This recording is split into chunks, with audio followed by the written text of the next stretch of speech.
નમસ્તે વિદ્યાર્થી મિત્રો.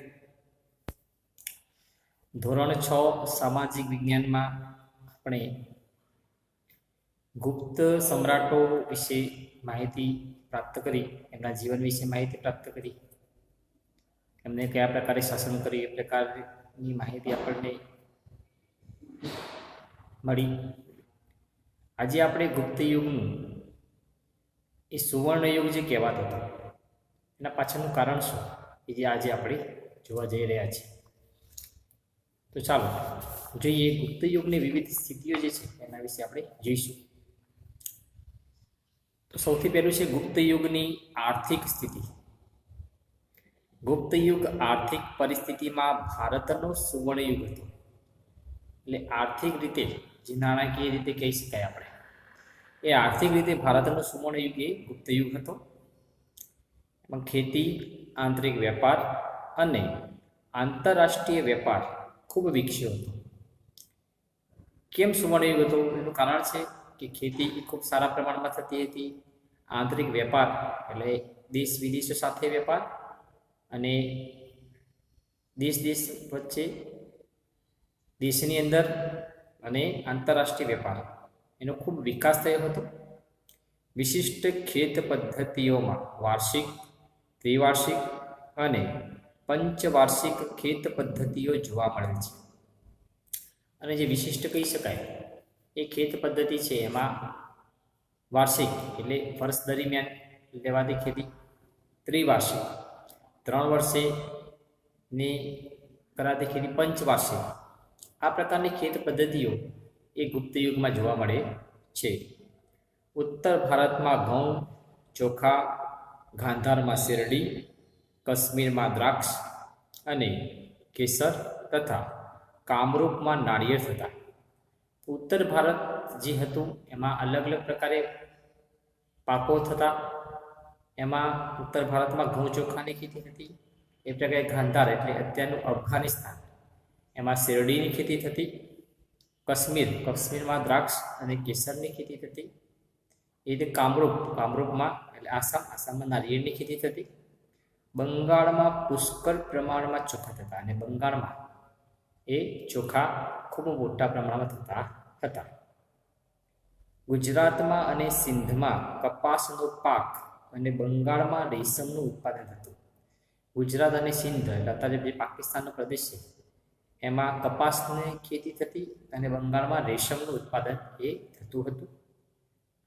દક્ષિણ ભારતમાં મરી મસાલા, રેશમ અને કપાસનો વેપાર વિકસ્યો. દક્ષિણ ભારત છે એમાં જોયું તો આપણે આના પહેલાં પણ પાઠ જે જોયો ભારત વર્ષની ભવ્યતામાં, એમાં પણ જોયું તો મરી મસાલાને વેપાર એ થતો હતો. એ પ્રકારે મરી મસાલા, રેશમ અને કપાસનો વેપાર એ દક્ષિણ ભારતમાં થતો હતો. તેથી આર્થિક પરિસ્થિતિમાં ગુપ્ત યુગ એ સુવર્ણ યુગ કહેવામાં આવતો હતો. રાજા કુલ ઉત્પાદનનો 6થો ભાગ કર તરીકે લેતા અને જે ઉત્પાદન થતું એ ઉત્પાદનનો 6થો ભાગ એ રાજા કર તરીકે એ લેતો હતો. બ્રાહ્મણો અને મંદિરોને ભૂમિ દાનમાં આપવામાં આવતી હતી. એટલે બ્રાહ્મણો હતા અને મંદિરો, એના માટે મંદિરો બનાવવા માટે ભૂમિ એટલે જમીન દાન આપવામાં આવતી.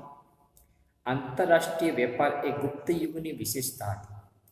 અને આંતરરાષ્ટ્રીય જે વેપાર હતો એ ગુપ્ત યુગની વિશેષતા હતી. કારણ કે આપણે જોયું તો આના પહેલાં કે ગુજરાતનો જે પ્રદેશ એ ગુપ્ત રાજાઓએ જીતી લીધો, જેનાથી એમને ખૂબ મોટા પ્રમાણમાં લાભ થયો. કારણ કે 2 દીકતા બંદરો એમના હાથમાં આવ્યા એટલે આંતરરાષ્ટ્રીય વેપાર એ ત્યાંથી ફૂલો ફાલ્યો હતો. જેના કારણે કહી શકાય કે આંતરરાષ્ટ્રીય વેપાર એ ગુપ્ત યુગની વિશેષતા હતી. ભારતથી સ્થળ માર્ગે મધ્ય એશિયા થઈને યુરોપ સુધી સુતરાઉ કાપડ, રેશમી કાપડ અને મસાલા નિકાસ થતા. અને સ્થળ માર્ગે એટલે જમીન માર્ગે પણ એ વેપાર થતો હતો. એમાં મધ્ય એશિયા થઈ યુરોપ સુધી વેપાર થતો હતો. એમાં સુતરાઉ કાપડ, રેશમી કાપડ અને મસાલાની નિકાસ એ કરવામાં આવતી હતી. તો ખંભાત, ભરૂચ, સોપારા અને તામ્રલિપ્તિ જેવા આંતરરાષ્ટ્રીય બંદરોના માધ્યમથી વિશ્વના પૂર્વ અને પશ્ચિમ ભાગમાં સુતરાઉ કાપડ, રેશમી કાપડ, મસાલા તેજાના, ઇમારતી લાકડાની નિકાસ થતી, જ્યારે સોનું, ચાંદી અને અન્ય ચીજોની આયાત થતી.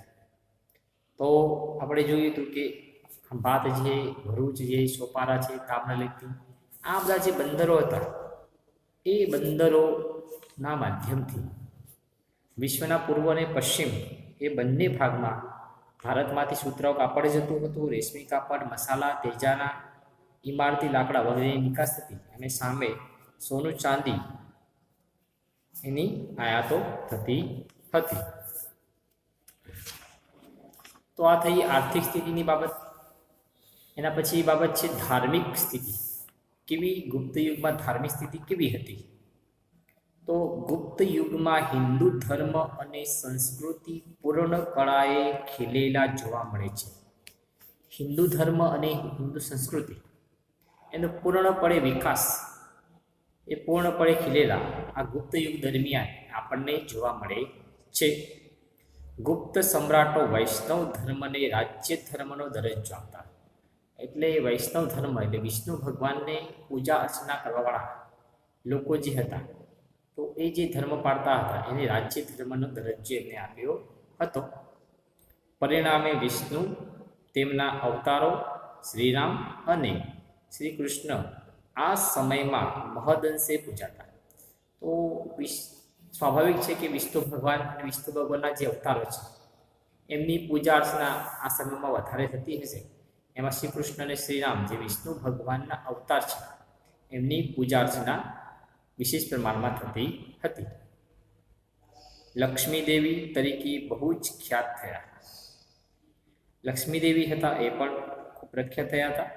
આ જ સમયમાં રામાયણ અને મહાભારત તેમજ પુરાણોનું પુનઃસંકલન થયું.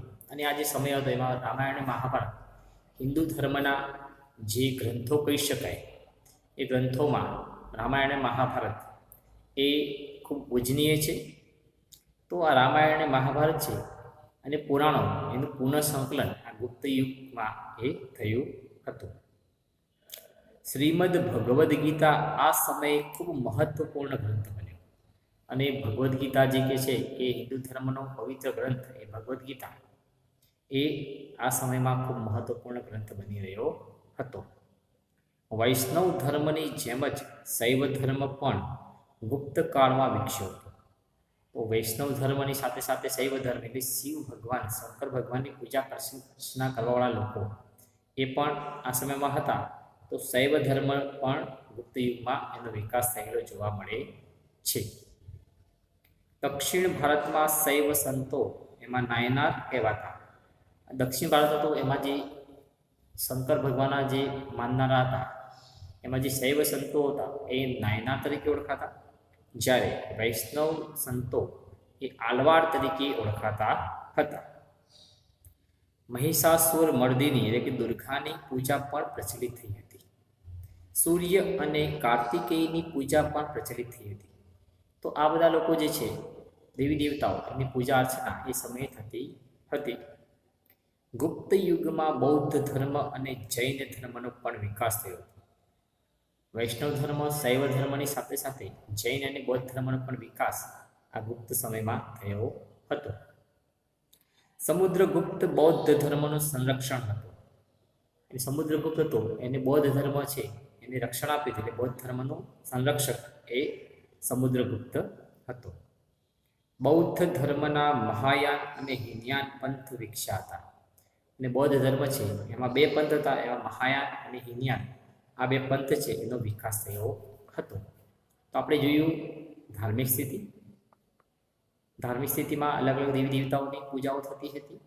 અને ધર્મ છે હિન્દુ ધર્મ, બૌદ્ધ ધર્મ, જૈન ધર્મ એનો વિકાસ થયો હતો. એના પછી જોઈશું આપણે ગુપ્ત યુગીન સાંસ્કૃતિક સ્થિતિ.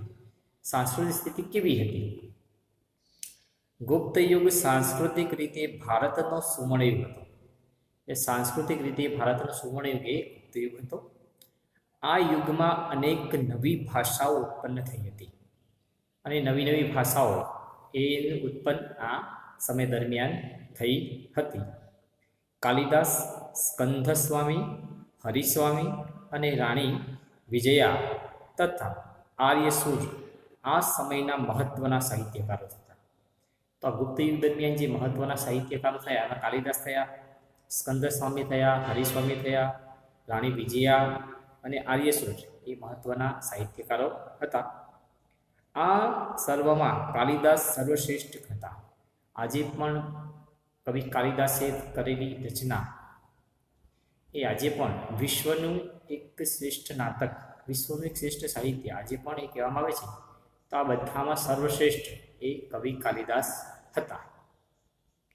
કાલિદાસને ભારતના શેક્સપિયર કહેવામાં આવે છે. એટલે કાલિદાસ એ ભારતના શેક્સપિયર એટલે સૌથી ઉત્તમ કહી શકાય એ પ્રકારના સાહિત્યકાર એ કવિ કાલિદાસ છે. તેમણે ભારતીય મહાકાવ્યોની કથાવસ્તુ લઈ અભિજ્ઞાન શાંકુતલમ, રઘુવંશમ અને મેઘદૂતમ જેવા મહાકાવ્યોની રચના કરી. મોટા મોટા જે મહાકાવ્યો થયા એ મહાકાવ્યોની રચના કરનાર કોઈ હોય તો એ હતા કવિ કાલિદાસ. એમાં એમણે ભારતીય મહાકાવ્ય છે એનું કથાવસ્તુ લીધું અને એમને અભિજ્ઞાન શાંકુતલમ, રઘુવંશમ અને મેઘદૂતમ નામના મહાકાવ્યની રચના એમણે કરી હતી. ગુપ્ત યુગ એક યુગ મંદિર સ્થાપત્યની રચનાનો યુગ હતો અને મંદિર અને સ્થાપત્યની રચના આ સમય દરમિયાન થઈ હતી. ગુજરાતમાં ગોપ, નચના કોઠારનું પાર્વતી મંદિર અને ઝાંસીનું મંદિર એ ભારતના સૌપ્રથમ ઇન્ટેરી મંદિરો છે. અને ગુજરાતની અંદર પણ જે મંદિરો બંધાયા એમાં ગોપ, નૈના કોઠારનું પાર્વતી મંદિર, ઝાંસીનું મંદિર એ ભારતનું સૌપ્રથમ એ ઇન્ટેરી મંદિરો કહેવામાં આવે છે. ગુપ્ત યુગ આ દ્રષ્ટિએ મંદિર સ્થાપત્યની શરૂઆત દર્શાવે છે અને મંદિર અને સ્થાપત્યની કોઈ જે શરૂઆત કરનાર કોઈ હોય તો એ ગુપ્ત યુગના જે સમ્રાટો હતા એ હતા. દુર્ગા, બુદ્ધ, કૃષ્ણ અને શિવની મૂર્તિઓ આ કાળે મોટા પ્રમાણમાં બની અને એ સમય દરમિયાન જે મોટી મોટી મૂર્તિઓ જે થઈ દેવી દેવતાઓની એમાં દુર્ગાની મૂર્તિ, બુદ્ધ, કૃષ્ણ અને શિવની મૂર્તિઓ એ મોટા પ્રમાણમાં આ સમય દરમિયાન બની હતી. તો સાંસ્કૃતિક સ્થિતિએ પણ ગુપ્તયુગી સુવર્ણયુગ કહેવામાં આવતો હતો. એમાં અલગ અલગ દેવી દેવતાઓની પૂજા થતી, અલગ અલગ સાહિત્યકારો એમાં થયા, અલગ અલગ પ્રકારના મહાકાવ્યની રચના એ સમય દરમિયાન થઈ હતી, મંદિરો સ્થાપત્યની રચના થઈ હતી. એના પછી છે ગુપ્ત યુગમાં વિજ્ઞાનની સ્થિતિ. વિજ્ઞાનની દ્રષ્ટિએ ગુપ્ત યુગ કેવો હતો? મહાન વૈજ્ઞાનિકોમાં આર્યભટ્ટ અને વરાહમિહિર આ સમયમાં થયા અને જે મહાન વૈજ્ઞાનિકો ભારતમાં થયા એમાં આર્યભટ્ટ અને વરાહમિહિર આ સમયમાં થયેલા જોવા મળે છે. આર્યભટ્ટે શૂન્ય અને દશાંશ પદ્ધતિની શોધ કરી અને આર્યભટ્ટ નામના જે મહાન વૈજ્ઞાનિક થયા એમણે શૂન્યની અને દશાંશ પદ્ધતિની શોધ કરી, જેના કારણે ગણિતમાં ગણતરી જે છે આગળની એ શક્ય બની. સરવાળા, બાદબાકી, આતે વગેરે છે એ શક્ય બન્યું. વરાહમિહિરે બૃહદ સંહિતા નામનો ખગોળશાસ્ત્રને લગતો મહત્વપૂર્ણ ગ્રંથ લખ્યો અને ખગોળ વિજ્ઞાનને લગતો કોઈ મહત્વપૂર્ણ ગ્રંથ કોઈને લખ્યો હોય તો એ વરાહમિહિર હતા અને જેનું નામ હતું બૃહદ સંહિતા. વાઘભટ્ટે આયુર્વેદિક ક્ષેત્રે અષ્ટાંગ હૃદય સંહિતા નામનો મહાન ગ્રંથ લખ્યો. વાઘભટ્ટ નામના આયુર્વેદાચાર્ય હતા, એમને અષ્ટાંગ હૃદય સંહિતા નામનો મહાન ગ્રંથ એ લખ્યો હતો. આ કાળે મનુષ્યો અને પ્રાણીઓ માટે વૈદક શાસ્ત્ર વિકસ્યું હતું અને મનુષ્ય અને પ્રાણીઓ માટે વૈદક શાસ્ત્ર એટલે વૈદિક પદ્ધતિથી જે પણ એનું સારવાર કરવામાં આવે એ પ્રકારનો વૈદક શાસ્ત્રનો વિકાસ આ સમય દરમિયાન થયેલો જોવા મળે છે. હાથી ઘોડાની દવાઓ પણ શોધાઈ હતી. એમાં હાથી અને ઘોડાઓ છે એમને અલગ અલગ પ્રકારના જે રોગો થાય એમને સારવાર આપવા માટે પણ દવાઓ શોધવામાં આવી હતી. રસાયણશાસ્ત્રનો પણ ખાસો વિકાસ થયો હતો અને રસાયણશાસ્ત્ર જે છે એનો ખૂબ મોટા પ્રમાણમાં વિકાસ આ સમય દરમિયાન થયેલો જોવા મળે છે. તેનું સર્વશ્રેષ્ઠ ઉદાહરણ દિલ્હી પાસે આવેલો મહેરૌલીનો લોહ સ્તંભ છે અને એનું ઉદાહરણ કહી શકાય કે મહેરૌલી દિલ્હીમાં આવેલો જે લોહ સ્તંભ છે, લોખંડનો થાંભલો, એને ઘણા વર્ષો થયા છતાં વરસાદ, તાપ વગેરે લાગવા છતાં આજે પણ એને કાટ લાગ્યું નહોતું. તો એનું સર્વશ્રેષ્ઠ ઉદાહરણ એ મહેરૌલીનો લોહ સ્તંભ છે, જેને હજુ સુધી કાટ લાગ્યો નથી. આજે સુધી પણ એને કાટ લાગ્યો નથી. તો આજે આપણે આ વિડીયોમાં ગુપ્ત યુગ સમય દરમિયાન થયેલી સાંસ્કૃતિક, ધાર્મિક, આર્થિક અને સાંસ્કૃતિક અને વિજ્ઞાન આ પ્રકારની વિવિધ સ્થિતિએ ગુપ્ત યુગ કેવો હતો એનો અભ્યાસ કર્યો. પુસ્તકમાં જોઈને વાંચીને પણ આપણે જાતે અભ્યાસ કરીએ, નાના નાના બિંદુઓ નોટ કરીએ અને આપણું જ્ઞાન એનાથી વધે. નમસ્કાર.